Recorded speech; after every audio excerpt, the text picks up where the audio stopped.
القرآن والفرقان خير الكتب القرآن نتعلم خيرا واهتدى به الآنام. بسم اللہ الرحمن الرحیم نحمده ونصلی علی رسوله الکریم وبعد فاعوذ باللہ من الشیطان الرجیم وَإِذَا قِيلَ لَهُمْ آمِنُوا بِمَا أَنزَلَ اللَّهُ قَالُوا نُؤْمِنُ بِمَا أُنزِلَ عَلَيْنَا وَيَكْفُرُونَ بِمَا وَرَاءَهُ وَهُوَ الْحَقُّ مُصَدِّقًا لِمَا مَعَهُمْ قُلْ فَلِمَ تَقْتُلُونَ أَنْبِيَاءَ اللَّهِ مِنْ قَبْلُ إِن كُنتُم مُؤْمِنِينَ۔ اس آیت کا ترجمہ شروع کرنے سے پہلے ایک سطر یاد رکھو کہ وجوب ایمان کی علت حکم خداوندی ہے جو تمام کتب الہیہ میں مشترک ہے۔ یہود اس کا انکار کرتے تھے۔ کل والے سبق کی بات وہ یہ کہتے تھے کہ اگر نبوت ہمارے خاندان میں آتی باقی رہتی تو ہم مانتے، یہ بنی اسماعیل میں کیسے منتقل ہو گئی۔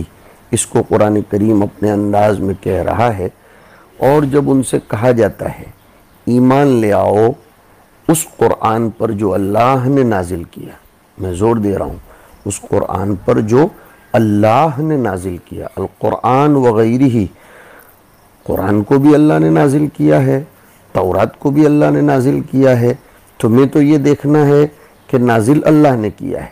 قالو، تو وہ شرارت پسند لوگ کہتے تھے ہم تو اسی پر ایمان لائیں گے جو ہمارے اوپر نازل کیا گیا ہے۔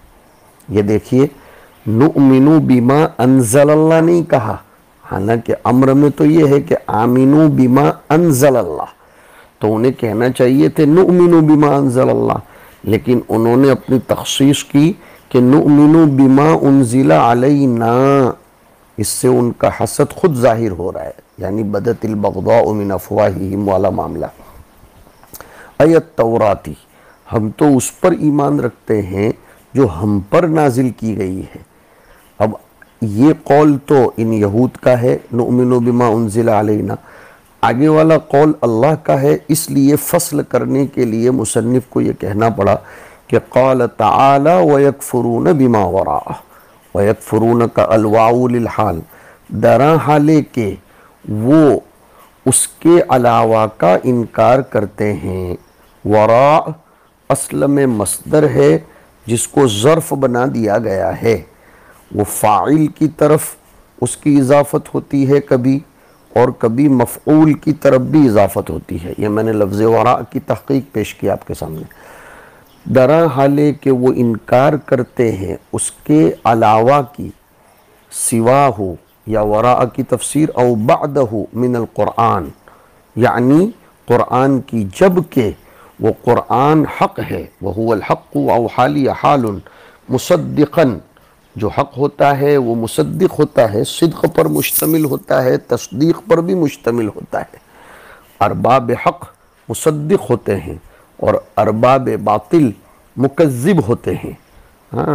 انبیاء کا مزاج، وارثین انبیاء کا مزاج مصدقانہ ہوتا ہے، فلاسفہ کا مزاج، معاندین کا مزاج مکذبانہ ہوتا ہے۔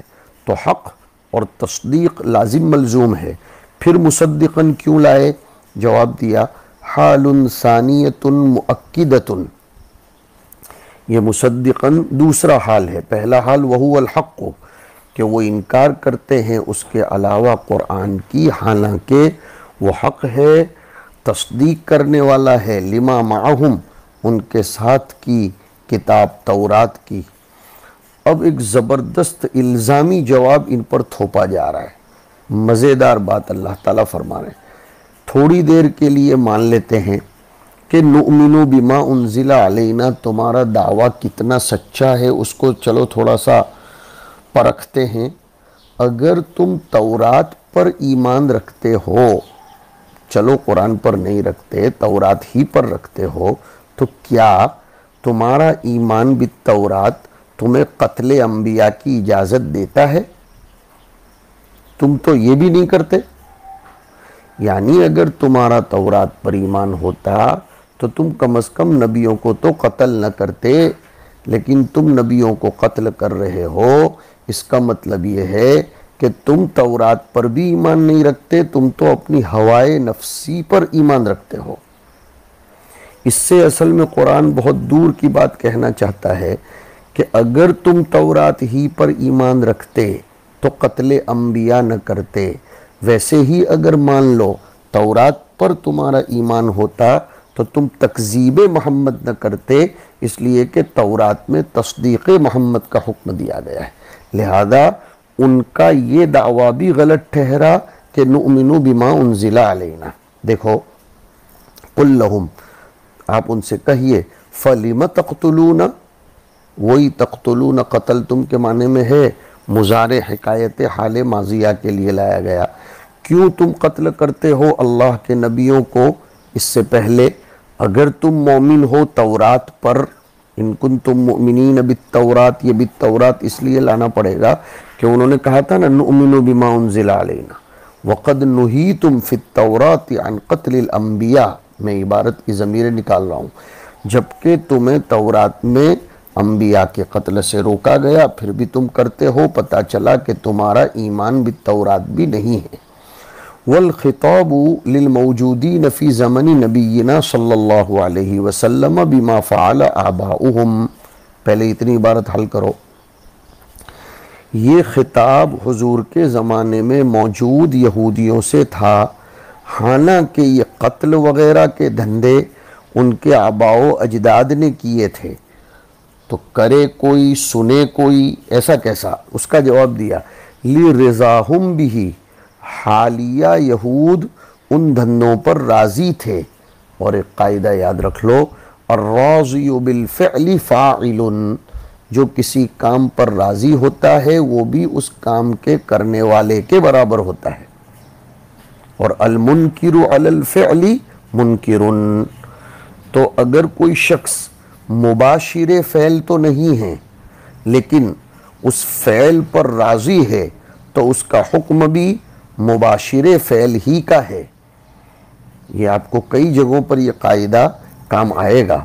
وَلَقَدْ جَاءَكُمْ مُوسَى بِالْبَيِّنَاتِ، اور تحقیق کہ موسیٰ تمہارے پاس معجزات لے کر آئے، البینات ای المعجزات، کالعصا والید وفلق البحر ثم اتخذتم العجلہ، اور اتخذ کا دوسرا مفعول الہا من بعدہ، پھر تم نے بچھڑے کو معبود بنا لیا، من بعدہ اس کے بعد، یعنی بعد ذہابہ الی المیقات، پہلے واقعہ گزر چکا، وانتم ظالمون باتخاذہ، اور تم ظلم کر رہے تھے شرک کر کے، اور تم شرک کر رہے تھے اس کو بچھڑے کو معبود بنا کر، باتخاذہ یہ جملہ حالیہ ہے، اور بہت سے مفسرین کہتے ہیں یہ جملہ معترضہ ہے، یعنی تم ایسی قوم ہو کہ تمہاری عادت ہی ظلم ہے، تو وَأَنْتُمْ ظَالِمُونَ ترجمہ ایسا بھی کر سکتے ہو کہ تم نے بچھڑے کو معبود بنایا موسیٰ کے میقات پر جانے کے بعد،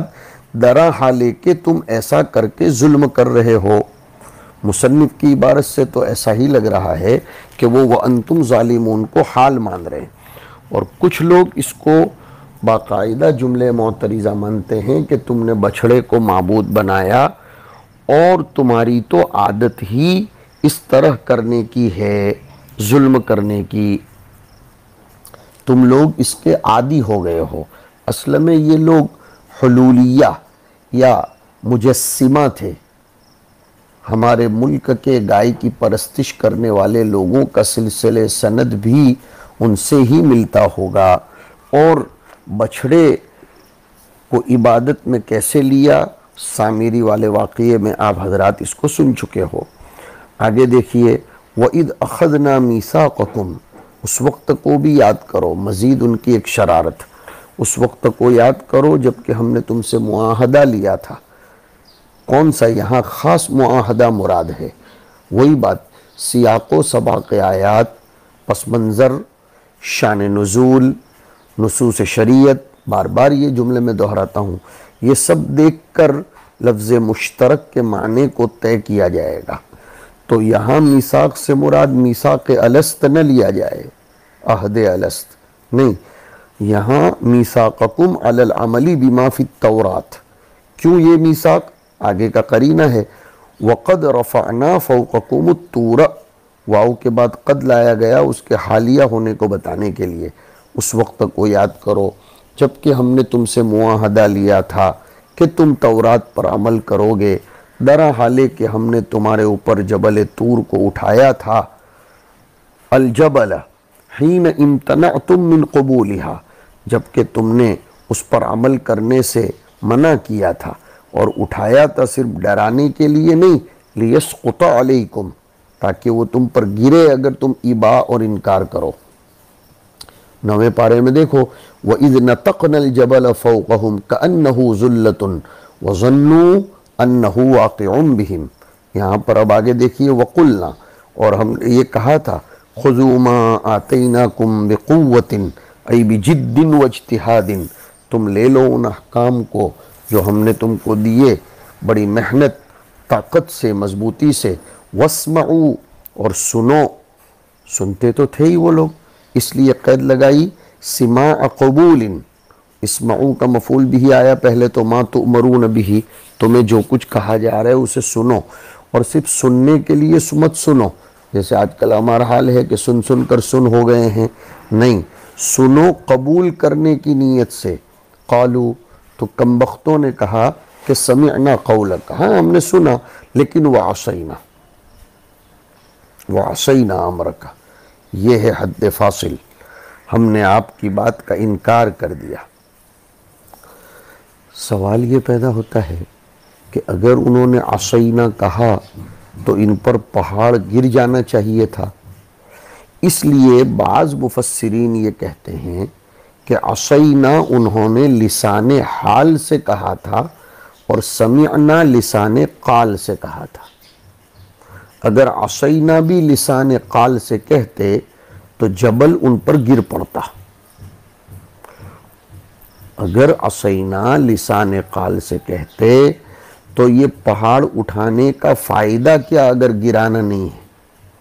لیکن شاہ عبدالعزیز محدث دہلوی رحمۃ اللہ علیہ کا رجحان ایک الگ ہے، وہ فرماتے ہیں عصینا بھی بلسان القال تھا شروع میں، ہاں بدایت میں، شروع میں انہوں نے عصینا بھی زبان سے کہا، یہ سمجھتے ہوئے کہ ہم کیوں یہ مشقت بھرے احکام قبول کریں، وہ ایسا سمجھتے تھے کہ موسیٰ کی شفاعت سے ہم لوگ بچ جائیں گے۔ لیکن جب انہوں نے، وہ ہے نا کأنہ ذلۃ، میں نے پڑھا بھی، جب انہوں نے جبل کو اپنے سروں کے قریب دیکھا تو سجدے میں گر گئے۔ وَإِذْ نَتَقْنَا الْجَبَلَ فَوْقَهُمْ كَأَنَّهُ ذُلَّةٌ، اس طرح دونوں قول میں تطبیق ہو جائے گی، ہم نے سنا اور ہم نے نافرمانی کی۔ مسلمانوں کو کہا گیا ہے کہ تم سمعنا کے ساتھ اطعنا کے عادی بنو۔ جی ہاں، آمن الرسول بما انزل الیہ من ربہ والمؤمنون کو پڑھتے چلے جاؤ تو آگے آیا وقالوا سمعنا واطعنا، انہوں نے کہا تھا سمعنا وعصینا، تو بیانات سننا، نصیحت سننا، یہ کوئی اتنا بڑا کمال نہیں ہے، کمال آگے کا لفظ ہے اطعنا، ورنہ سنتے تو وہ بھی تھے، لیکن اصل چیز جس پر مدار ہے نجات کا یا جس کے ذریعے امتیاز ہوتا ہے وہ ہے اطعنا کر رہا ہے یا عصینا کر رہا ہے۔ اللہم اجعلنا من المطیعین الخاشعین۔ وَأُشْرِبُوا فِي قُلُوبِهِمُ الْعِجْلَ، اور ان کے دلوں میں بچھڑے کی محبت پلا دی گئی تھی۔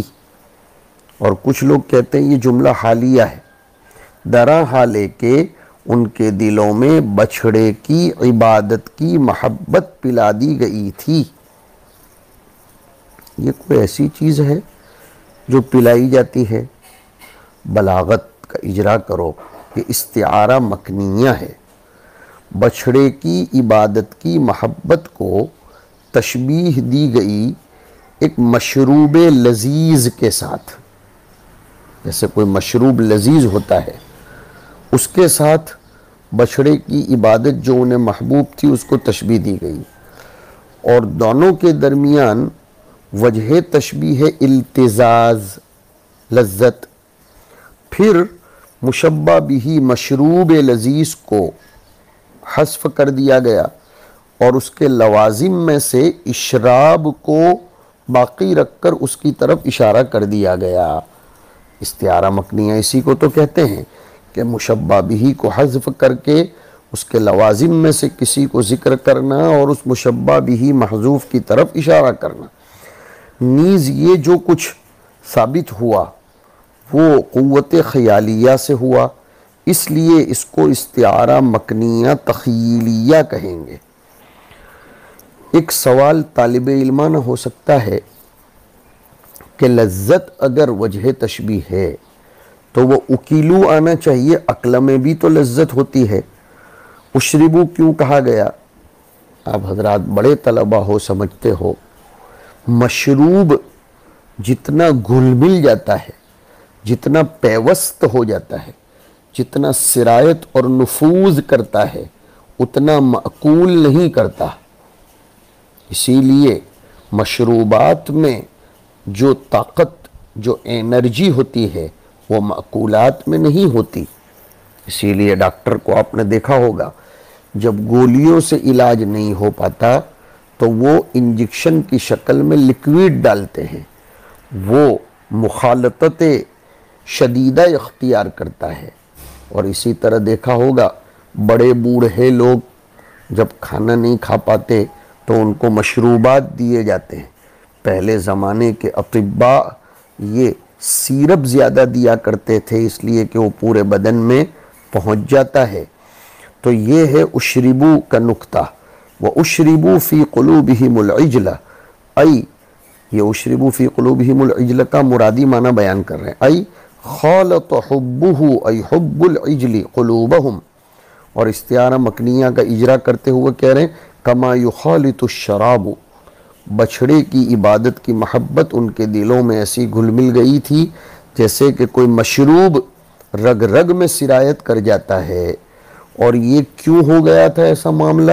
بکفرہم، کفر جو ہے نا یہ انسان کو کہاں سے کہاں پہنچا دیتا ہے۔ ان کو خدا ترسی تلخ اور گوسالہ پرستی شیریں معلوم ہوتی تھی، اس لیے کہ مسلسل اللہ کے نبی موسیٰ کا انکار کرتے چلے آئے تھے۔ اس سے ایک سبق ملا کہ آدمی جب نبی کی باتیں نہیں مانتا، سنتوں کی اطاعت و پیروی نہیں کرتا تو دھیرے دھیرے وہ لغویات اور باطل چیزوں کی طرف مائل ہوتا ہے اور اس کے دلوں میں گناہوں کی محبت سرایت کر جاتی ہے۔ یہ بہت بڑا درس ہے اس سے، بکفرہم پر بول رہا ہوں کہ انسان جب نبی کی باتوں کو نہیں مانتا، بڑوں کی سنتا نہیں، تو دھیرے دھیرے اس کے دل سے اطاعت کی محبت نکل کر اس کی نفرت پیدا ہو جاتی ہے اور طاعات و معصیت کی محبت پیدا ہو جاتی ہے۔ اس کا سبب وہ خود ہی ہے، پھر اس کا ذوق بدل جاتا ہے۔ قل لہم، آپ ان سے کہیے، بئس ما، اور ماں کی تفسیر کی شیئن یأمرکم بہ ایمانکم، تم نے کل دعویٰ کیا تھا نا کہ نؤمن بما انزل علینا، تو بہت بری ہے وہ چیز جس کا تمہیں تمہارا ایمان حکم دیتا ہے۔ یأمرکم بہ ایمانکم ان کنتم مؤمنین، اگر تم اپنے دعوے کے مطابق مومن ہو، یعنی اگر تم تورات پر ایمان رکھتے ہو تو کیا تورات گوسالہ پرستی کی اجازت دیتا ہے؟ لازم نکلا کہ نہیں؟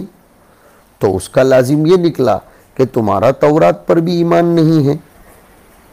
بئس ما یأمرکم بہ ایمانکم بالتورات، اور وہ کون سی چیز ہے جس کا؟